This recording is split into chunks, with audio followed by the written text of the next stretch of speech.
Хат келмеген күз. Жапырақтар сарғайып жерге түсіп жатыр. Күз қайта келді. Бірақ сен әлі келмедің, Сәлімжан. Сол жылы, дәл осы мезгілде, сені вокзалға шығарып салғанымды ешқашан ұмытқан емеспін. Қолымды соңғы рет ұстаған сәт, жанымның жартысы үзіліп кеткендей болды. Айналама қарап тұрдым, елдің бәрі жылап тұр. Үнсіз. Өйткені даусым жүрегіме тығылып қалған еді. Бірінші жылы күнде пошташыны тосып, әр қағаз сыбдырынан селт ететінмін. Хат жазасың деп сендім. Күте тұр, жақын арада ораламын деп басталатын бір ауыз сөз күткеніме неше 10 жыл болды. Жоқ, сенен бірде бір жол болмады. Хабар ошарсыз кеткендердің тізімінде есімің жазылғаннан кейін де мен сенуден танбадым. Күздің әр тынысы сенің деміңдей сезіледі маған. Жел қаққан терезенің сықыры сенің аяқ дыбысыңдай естіледі. Кейде түсімде келесің, жүзің сол баяғыдай, көзің күлімдеген. Келдім, қарлығаш деп құшағымды жаясың. Ояна қалсам бөлме үнсіз, бос. Сен жоқсың. Кейбіреулер үмітпен өмір сүрген әйел өз өмірін босқа өткізген дейді. Бірақ олар білмейді, Сәлімжан, сен кеткелі мен өмірдің әр күнің сенімен бірге өткеріп келемін. Сен менің әр дұғамда, әр көктемімде, әр сарғайған жапырағымда барсың. Көзім бұлдырап кетті, шамам жетсе, ертең де сөйлермін. Бірақ бүгін тек айтарым. Шырағым, мен сенен ешқашан үміт үзбедім. Шырағым, сөнбесін. Үйге кірсем, бәрі үнсіз. Саған арнап төсеген жастығым орнында тұр. Тозып кеткен көрпең де сол күйінде. Кейде соған қарап отырып, мына көрпеде сенің есіңді ұмытпай тұрған шығар деп ойлаймын. Ескі радио сықырлай бастаса, шошып оянам. Мүмкін соғыс бітіп аман қалғандардың тізімін айтып жатқан шығар деп. Үнсіздік менің күн сайынғы көршіме айналды. Бірақ ол да сен секілді жұмбақ. Кейде өзімен сөйлесіп кетем, бүгін сенен хабар бар ма деп. Бірақ жауап жоқ. Қабырғадағы сағаттың тықылы да сен туралы айтып тұрғандай, уақытың өтіп бара жатыр, қарлығаш, үміт үзіліп қалмасын деп ескерткендей болады. Ауылда бұрынғыдай емес. Көрші кемпірлер де сиреп қалды. Айналама қарап отырып, бәрі өзгерді деймін. Тек мен сені күткен күйі қалдым. Уақыт мені қартайтты, бірақ саған деген сағыныш еш ескірмеді. Сен кеткендегі жасың есімде, 32-де ең. Мен әлі күнге дейін сені сол күйінде елестетем. Кейде ойлаймын, егер сен тірі болсаң, басқа жаққа кетіп қалған шығар деп. Бірақ жоқ, ондай ойдан шошып кетем. Сен мені ешқашан тастамайтын едің. Сені менің үнім, жанарым, жүрегім тартар еді.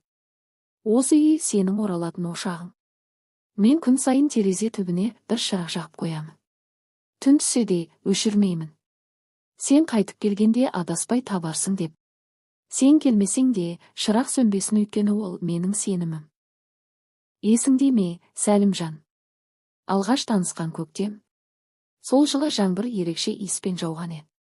Мен ауыл шетіндегі қайың түбінде гүл теріп жүргенмін. Сен келгенде үстіңнен күн сәулесі түсіп тұрды. Кеудеңдегі қызыл галстук, жаңа тігілген бешпетің, бәрі де көзіме айрықша көрінді. Сол сәтте жүрегім біртүрлі дүрсілдеп кеткен. Сол сезімді өмірімнің соңына дейін ұмытпадым. Сенің күлкің мен үшін күй сияқты еді. Бір күлсең, менің бар уайымым сейілетін. Сен менің ішіме шырақ жақтың. Әлі есімде, кешкі ауыл өңірінде бірге жүргеніміз, сенің қолыңнан ұстағаным, сенің, қарлығаш, сенімен өмір сүргім келеді дегенің. Сол сөздерді күні бүгінге дейін сан мәрте қайталай берем. Бәлкім есімнен айырылып бара жатқан шығармын, бірақ жүрегім ұмытқан жоқ. Сенімен бірге өткізген әр көктем мен үшін ерекше. Жаңбыр тамшылары жерге тамса, мен сенің аяғыңның ізі деп ойлаймын. Құстар сайраса, Сәлімжан аман деп ән салып тұрғандай сезіледі. Қара жерде, көк аспанда сенімен сөйлесетіндей. Бірақ сен кеткен көктем ең үнсіз көктем болды. Айналам көкке оранып жатса да, жүрегім жалаңаш қалды. Сол күннен бастап ешбір көктемнің сәні болмады мен үшін. Тек үміт қалды, сен қайтып келерсің деген үміт. Менде саған арналған сөз көп, Сәлімжан, бірақ ең бастысы, саған деген махаббат ешқашан сөнген жоқ. Махаббат соғысты да, жылдарды да жеңеді екен. Тек бір тілегім бар, егер көктем қайта келсе, сен де бірге кел. Сәлімжан, сен кеткен соң мен жалғыз қалған жоқпын. Ішімде сенен қалған бір үміт болды.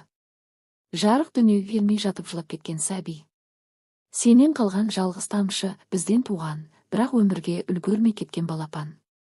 Түн ортасында әлде бір үн естілсе, бала жылап жатқан шығар деп селт етем. Бірақ үйде тек үнсіздік. Мен ана болуға дайын едім. Сен екеуміз армандаған шаңырақ, ойыншық, сәби күлкісі бәрі тек қиялда ғана қалды. Балалар көрсең, бұл менің ұлым болар ма еді деймін. Мына кемпір көңілмен мен мыңдаған баланы өз баламдай көріп келем. Бірақ ешқайсысы менің балам емес. Бірде ауыл молдасы, тағдыры сынақ. Тағы біреудің тағдыры сабақ деді. Мен ойланып қалдым. Егер менің тағдырым сынақ болса, не үшін? Егер сабақ болса, кімге? Кім үйрену керек менің өмірімнен? Сүйгенімнен айырылып, баладан құр қалған әйелден қандай сабақ алады жұрт? Әйелдің жүрегі шексіз.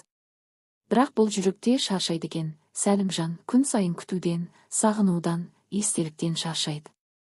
Дегенмен сен барда мен анам едім. Сен барда мен жар едім. Енді тек саған тіл қататын көлеңке секілдімін. Бірақ осы көлеңкең сені ұмытпайды. Кейбір түндерде кеудем ауырлап, тынысым тарылып кетеді. Сол сәтте Сәлімжан, алып кет мені, деп сыбырлаймын. Бірақ таң атып көзімді ашсам, мен әлі осындамын. Әлі де шырақ жанып тұр. Сөнген жоқ. Сөнбесін де. Өйткені мен әлі де анамын, ішімде өмірге келмеген бала мен сенің естелігіңмен. Сәлімжан. Кей түндерде біреу есік қаққандай болады. Шошып оянам. Сен шығар деп жүрегім дүрсілдеп есікке жүгірем. Бірақ есік алдында тек түн тұрады. Суық, сен келмепсің тағы да. Тағы да мен өз үмітіме алданып қалдым. Жылдар өтті. Қанша жыл екенін санамаймын. Санасам жүрегім шыдамас. Күн сайын сенің атыңды атап тұрып ұйықтаймын. Күн сайын көзімді ашқанда, бәлкім бүгін, деп үміт етем. Бірақ сен келмейтін күндер тым көбейіп кетті, жаным. Мен де шаршай бастадым. Сен кеткенде мен жас едім. Қазір айналадағы жастар маған апа дейді. Қайта айналып келмейтін жастықты саған тапсырып, осы өмірдің шетінде қалып кеткендеймін. Бірақ ешқашан өкінбедім. Мен сені күткенім үшін, сенсіз сүрген әр күнім үшін, жүрегімді езіп жіберген түндер үшін де еш өкінбедім. Ауылда бір кісі айтты, із-түссіз кеткендер өлі де емес, тірі де емес. Олар үміттің елесі. Мен сол елеспен өмір сүріп келем.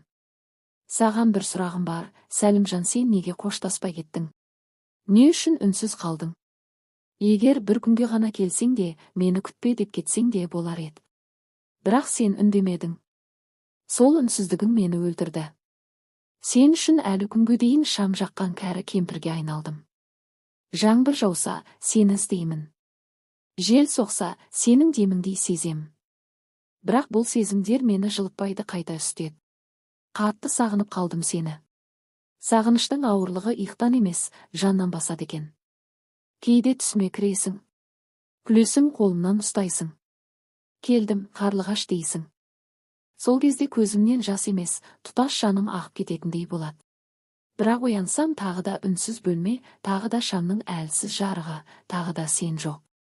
Бір ғана тілегім қалды, Сәлімжан, егер осы өмірде кездесе алмасақ, ана дүниеде күтіп ал мені. Екеумізге жетпей қалған ғұмырды, бәлкім сол жақта толықтырармыз. Жүрегімнің түбінде бір шырақ бар, Сәлімжан, ол өшпейді, ешқашан сөнбейді. Тіпті ең қараңғы түндерде де сол шырақ маған жол көрсетеді. Бұл саған деген махаббатымның, сен үшін сақтаған үміттің оты. Кім не десе де, мен оны ешкімге бермеймін. Сенсіз өмірім бұл ұмтылған арманы жоқ даладай. Бірақ шырағым бар болған соң, мен тұрмын.